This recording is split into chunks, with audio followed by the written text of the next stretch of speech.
ሌሎቹ ደግሞ የቆጠቡትን አሁን ቅድሚያ እንሰጣለን። እየቆጠቡ ያሉትን በድሮ ቁጠባ አይሆንም፣ ቁጠባቸውን መጨመር መቻል አለባቸው።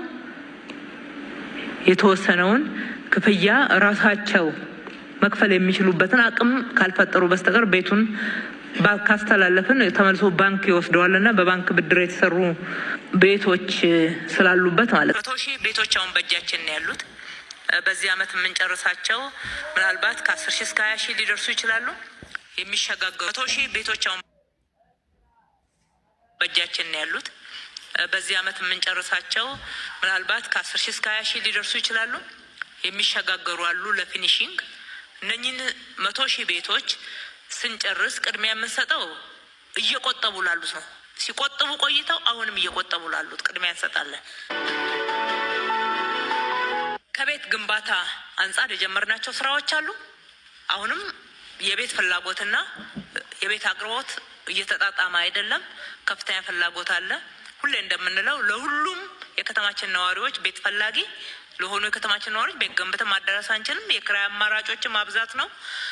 በእነኛ 5 አመታትም 480 ሺህ ቤቶች አቅርቦት ላይ ቀርበዋል ነው እያልን ያለ ነው እንጂ መንግስት 480 ሺህ ቤት ገነባ እያልን አይደለም። ከዛ ውስጥ ወደ 50% ኦፍ ኮርስ በመንግስት አስተባባሪነትና በመንግስት ነው የተገነባው፣ በጎ አድራጎቶቹን ጨምረን። ሌላው በማህበር በሪል ስቴት በግል ገበያ ማረጋጋት ነው የሚለው። ገበያው ተረጋግቷል። ሁለተኛ ክራይም ላይ አማራጮች እንዲኖሩ ማድረግ ላይ የተወሰነ ለውጦችን አይተናል። ለውጦች አሉ። አሁንም ብዙ መጨመር አለብን ነው እያልን ያለ ነው።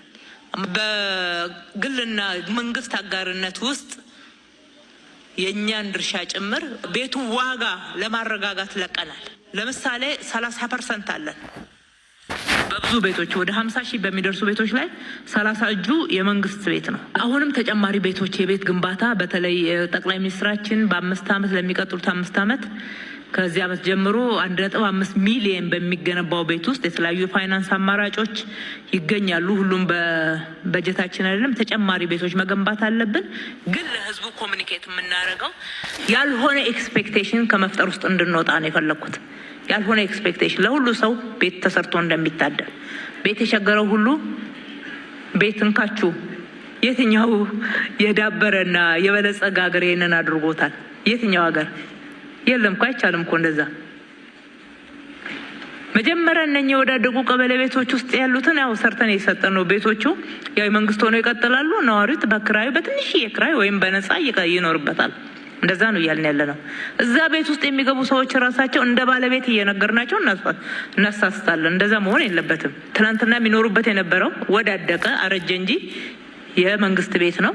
ያንን የመንግስት ቤት መልሰን ገንብተን አሻሽለን ክራይ ሳንጨምር አንዳንዶቹን ብቻ መክፈል የሚችሉትን የመንግስት ሰራተኛ የመሳሰሉት ላይ የተወሰነ ማሻሻያ አድርገን ምንም መክፈል የማይችሉትን ከጎዳና ያነሳናቸውን ደግሞ በነፃ ጭምር እያቀረብንበት ነው ያለ ነው። እንደዛ ነው የቤት አቅርቦት።